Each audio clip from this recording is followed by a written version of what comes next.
Assalamu alaikum warahmatullahi wabarakatuh everyone. I'm Aisha Rizali with my mama again. Hello. We did a video recently where you listened to the Quran in Arabic. Yes. Because when I first became Muslim, like when I heard the Quran in Arabic, like it was a really special moment for me. I just really connected with it for some reason. I've always connected with the Arabic more than the English, so I thought I'll introduce you to the Arabic, but it was a bad choice. In the comments, everyone was like, why didn't you just show the English? And I was like, you guys are so right. I should have just shown you the English. I stand some sort of chance of understanding it. Yeah, so I thought we could make a video today where I give you the Quran in English. You're going to read it to me or am I going to watch it? I'm going to read verses from the Quran to you in English. Okay. So I just picked a load of verses that I thought were quite, I guess, relatable. Okay. So this is obviously translations. So as you know, the Quran was revealed in Arabic. So whenever I read you the English, it's somebody's translation of the Arabic. Okay. Surely good deeds erase bad deeds. No, don't do the bad deeds in the first place. But if you do bad deeds, then it's pretty much saying that two wrongs don't make a right. If you do good things, you can erase them. You think that's not true?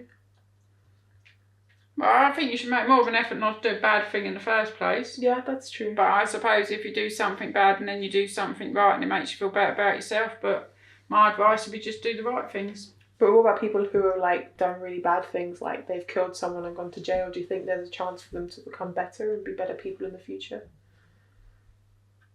You can learn by your mistakes, but still I would say it was better not to kill someone. I know, but if someone did. Yeah, a lot of people that do really bad things turn to religion. Or just become better people. And just become better people, yes. Yeah. Do you think there's always a chance that no matter how bad someone's done, there's always a chance they could be better in the future? Yeah. Yeah? Yeah. We're told in the Quran, be patient over what befalls you. So it's saying anything that happens in your life, if you practice patience, it's the best way to get through it. What do you think about that? I suppose so. I don't know. I'm not a very patient person. I like things just to happen. Yeah. I suppose if you persist with things long enough, they'll go right. Yeah, that's an interesting way of looking at it as well. Yeah, persisting with things. I was thinking more along the lines of if something awful happens in your life, instead of just kind of giving in and being okay, my life's awful now, I'm done. Being patient and carrying on and trying to move through the hard times. I think that's something you've always advocated for. Yeah, pick yourself up, dust yourself off and get on with it. Yeah, that's patience, you know. You can't change it. Not complaining, not dwelling in the sadness, just moving on and just trying to carry on and make good of life. Can't be full of good all the time, otherwise you wouldn't understand it was good. You can't have sweets every day, you've got to have vegetables some days. So that's what God is saying here, is to be patient is the best way to get through, not don't chuck all your cards in and say that's it, I can't do it. Fight it. Deal with it. This is a nice one. It just says, remember the favour that Allah has given you. So it's sort of teaching us gratitude, remembering all the good things we have in our lives instead of dwelling on the bad things. Mm-hmm. We're being told to do that. What do you think of that? Yeah, it's a good idea. Yeah. Yeah. It's just about practicing gratitude. I was watching a scholar speak recently, and he said there are so many things in our life that we're just not grateful for, that people take advantage of. For example, going to the toilet. There are some people that can't even go to the toilet. It actually hurts them. They're actually physically in pain, or they're not able to and they die because they just can't go to the toilet and they just end up dying. Those people, if they were in the position where I am now, someone who can, they would be they would love it. Just being thankful for all the gifts we have, you know. We should be grateful. There's always someone worse off than you. Yeah. I know it's not necessarily how you should look at life, but there is always someone that's worse off than what you are, and nothing's never as bad as you think it is. Everything's overcomeable. Yeah. But I think sometimes it is the way to look at life, is to be oh, I'm so grateful for having this food on my plate, because there are approximately more than 1 million people in the world right now who are starving. You know, just something as tiny as having food on our plate is such a huge gift. Yeah, and the modern generation think they deserve it and they should have it, and don't even understand what it's like to have hard times. I mean, at the moment, everyone's banging on about how poor everyone is, but they're still all walking around in designer clothes and posh mobile phones in their hands. And it's like, you've got your priorities wrong slightly there, but there are so many people in the world that just think they deserve it. Yeah. I have the right to have it. That's true. Whereas we're taught in the Quran not to think that way, to be thankful for all the gifts that we have. And if you've got a fiver budget, buy the important things and don't buy the unimportant things. Yeah. This is all lessons that we're taught in the Quran. Well, it's a good one. This is an interesting one. Kind words and forgiveness are better than charity followed by injury. So it's pretty much saying, you know, some people when they give in a harsh way. They'll be like, oh, here you go. Mm-hmm. So it's saying like being kind and forgiving is better than giving in charity, which is a really good act. In our religion, giving in charity is one of the best things you can do. Giving in charity, but then following up with some kind of bad words or like looking down on somebody. Oh, I hate that when people look down on someone. Yeah. We're all the same. We all come in with nothing. We all go out with nothing. So it's just kind of teaching us the lesson of like, I guess, being humble and not looking down on anyone. And if you're going to give in charity, then you're going to completely like erase your good deed if you do it in a negative way.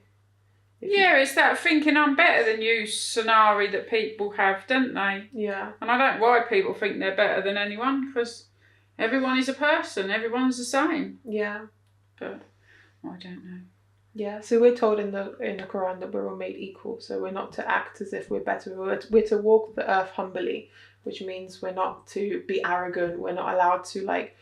We're not supposed to like dress in a way that shows arrogance. We're not. I think that memo didn't get through to some people. I get that, but we're not supposed to act in an arrogant way. We're supposed to act in a humble way. We're not supposed to walk into a room and be like, "I'm here.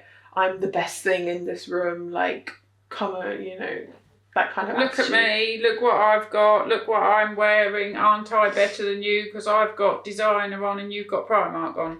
Pretty much the attitude that we're taught I'd today. say I'm the sensible one with Primark because I didn't waste my money. That kind of attitude today is very it lives in a lot of people's hearts, just because we are taught in this country that if you want to get anywhere in this world, you have to look and act a certain way, and it's that way. You have to look rich, you know. You have to. People are in so much debt because they have to look a certain way in order to get where they want to be in this world. That's why I've never got anywhere, because I've never bothered. You even had that conversation with your friend recently where you were talking to me about it, how everyone's in so much debt because they're all trying to put on this image of I'm successful, I'm doing well. But don't worry about my bank account because we won't show you my bank account. Yeah.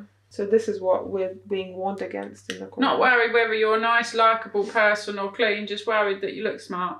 Yeah, exactly. This is what we're being warned against. So this ayat is saying, you will not attain piety until you spend of which you love. So when I say piety, it's meaning like you will not truly be a good person until you spend that of what you love in like of other people. So it's saying when you give to people, you don't just give the things that you don't want anymore.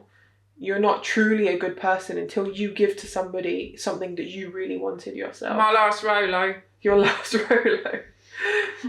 Yeah, exactly. Because it's easy to be like, oh, I don't want these shoes anymore. I'll just give them to that homeless person. But it's very different to see someone that's homeless with no shoes and take your shoes off, your brand new shoes you just bought from the shop in the street. Because you need them more than me. Yeah. It's very different. This is what we're being taught with that lesson. I don't think that memo got through either then very far. Actually, I mean, surprisingly, the thing with Muslims is they're very secretive in their giving. We're not very, like, we don't talk about it. So it can appear like we're not doing much, but statistically Muslims give a lot to charity and they do a lot in terms of like helping people. They just keep it a secret. They don't go around telling.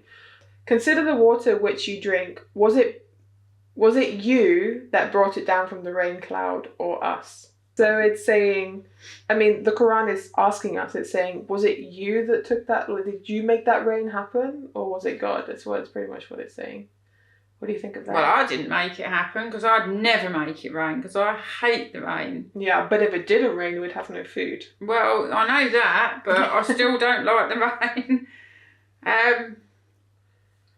Don't know. What am I supposed to think of that? I'm not supposed to think anything. I mean, people in the olden days, they used to love rain because it meant something different to them. because to them it meant their crops would get watered. You know, people used to pray for rain. Yeah. So now we just live in this modern world where everything just shows up instantly. We don't really realise how much effort goes into it. But rain is still very important. Oh God, yeah, the farmers like the rain and that. Yeah. But we just get a lot of rain in this country. Yeah, but there are some countries that hardly get any rain, and look how many problems they suffer with. Oh yeah, so rain is good. I didn't bring it down. So the weatherman brought it down. The weatherman sadly can't do that. Okay. He wishes he could. The rain dance brought it down. The rain dance. Again, you know, none of us, we have the power to. There are countries that would literally, they pray every day, day and night for rain because they just don't have any food. And there's nothing any of us can do. Not me and you, not the Queen. No, definitely not the Queen. She can't do anything. Yeah. She's no longer there. No, nobody can make it happen. No. So it's just teaching us to think about those things that we don't have any control over. Yes.